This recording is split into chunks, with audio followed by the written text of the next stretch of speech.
अन्योंग, this is Shweta and you watching hashtag K monster. अगर आपको के ड्रामास पसंद है तो सब्सक्राइब जरूर करिए और बेल आइकन जरूर हिट करिए नए एपिसोड्स के लिए। खमसामिता। शुरू हो चुका है एपिसोड 4 पार्ट 2 यानी कि फाइनल एपिसोड। और जैसा कि आपने पिछले पार्ट में देखा, युनसुंग रिवान का लव कन्फेशन सुनकर और नाराज़ होकर अपना सामान लेती है और अपने घर की तरफ वापस चली जाती है। रिवान उसे रोकने की बहुत कोशिश करता है, लेकिन युनसुंग कहती है तुम्हारी बेवकूफ़ी की वजह से आज सब खत्म हो गया। युनसुंग अपने घर पर पहुंच चुकी है और जब वो सामान रखकर रिलैक्स होने के लिए आंखें बंद करके लेटती है तो उसे अचानक ही याद आता है कि वो अपने पेट बोक्को को तो वहीं भूल गई, लेकिन अब वो उस घर में रिवान की वजह से वापस नहीं जाना चाहती। और कहीं ना कहीं उसे भरोसा भी है कि रिवान उसकी केयर ज़रूर करेगा, इसलिए वो उसकी टेंशन नहीं ले रही है। कुछ दिनों में ही नाम का सॉन्ग भी रिलीज़ हो जाता है और उसकी पहली कॉपीज़ वो युनसुंग और रिवान को भेजता है और उसने सॉन्ग को नाम दिया है यू ड्राइव मी क्रेजी। युनसुंग और रिवान के बीच काफ़ी दूरियां आ चुकी हैं उस कन्फेशन नाइट के बाद से, इसलिए हम सीधे 1 साल आगे बढ़ जाते हैं ड्रामे में, जहां हम युनसुंग को देखते हैं जो रिवान के घर के पास ही अपने काम के सिलसिले में आई थी। काम से फ्री होकर वो उसी बार में बियर पीने जाती है और वहाँ अपनी उसी रोड पर फंसी सैंडल की पेंटिंग देखकर सरप्राइज हो जाती है।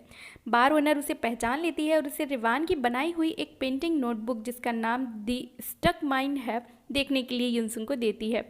युनसुंग उसमें बनी पेंटिंग्स देखकर मुस्कुराने लगती है क्योंकि उसमें रिवान ने सिर्फ उसकी और युनसुंग की मेमोरीज पेंट की हुई हैं, जिन्हें देखने के बाद युनसुंग रिवान के घर जाकर उससे खुद को मिलने से नहीं रोक पाती। और रास्ते में घर जाते वक्त उसे उस जगह पर सिर्फ सैंडल के कुछ निशान दिखाई देते हैं जहां 1 साल पहले उसकी सैंडल फंसी हुई थी। युनसुंग बार के बाद रिवान के घर पहुंच जाती है। मेन डोर का कोड रिवान ने अभी तक चेंज नहीं किया है, इसलिए वो कोड डालकर घर के अंदर एंटर हो जाती है और अंदर आकर देखती है कि रिवान ने उसकी 1 साल पहले छोड़ी हर चीज़ बहुत ही संभाल कर रखी है। वो देखती है कि रिवान ने उसकी कई पेंटिंग्स बनाकर रखी हैं। वो रिवान पर झूठ मूठ कर नाराज़ होते हुए कहती है, धोखेबाज, तुम्हारी हिम्मत कैसे हुई अपने एग्जीबिशन के लिए मेरी पिक्चर्स यूज़ करने की। रिवान उसे अचानक 1 साल बाद अपने घर में देखकर पूछता है, फिर आ गई तुम, इस बार क्या हुआ, पाइप टूट गया या बॉयलर फटा। रिवान बात कर ही रहा है युनसुंग से, तब तक युनसुंग उसे कस कर हग कर लेती है। रिवान को उसके हग करने से महसूस हो जाता है कि वो उसके पास वापस लौट आई है। वो कहता है, मैं तो डर ही गया था कि तुम अब कभी वापस नहीं आओगी मेरे पास।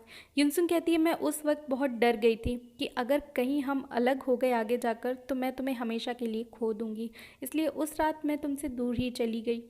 लेकिन आज जब मैंने तुम्हारी पेंटिंग्स देखी तो फिर वो सारी यादें ताज़ा हो गई। पता है, खुद को बिज़ी रखने के लिए और उन यादों को भुलाने के लिए मैंने दिन रात खुद को काम में बिज़ी रखा पिछले 1 साल तक।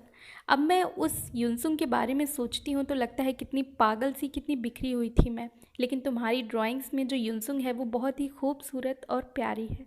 रिवान कहता है, मैंने तो तुम्हें हमेशा इसी तरह देखा है जैसा मैंने तुम्हें ड्राइंग्स में उतारा है। युनसुंग कहती है, तुम हमेशा मुझे ऐसे ही नज़रों से देखोगे ना।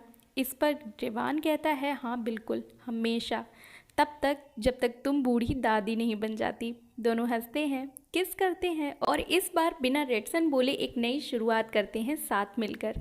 और यहाँ ख़त्म होता है यू ड्राइव मी क्रेजी का फाइनल एपिसोड। मुझे कमेंट में ज़रूर बताइए कि ये ड्रामा आपको कैसा लगा। तो जल्द मिलेंगे फिर से एक नए और इंटरेस्टिंग ड्रामे के साथ। सो सारंगे।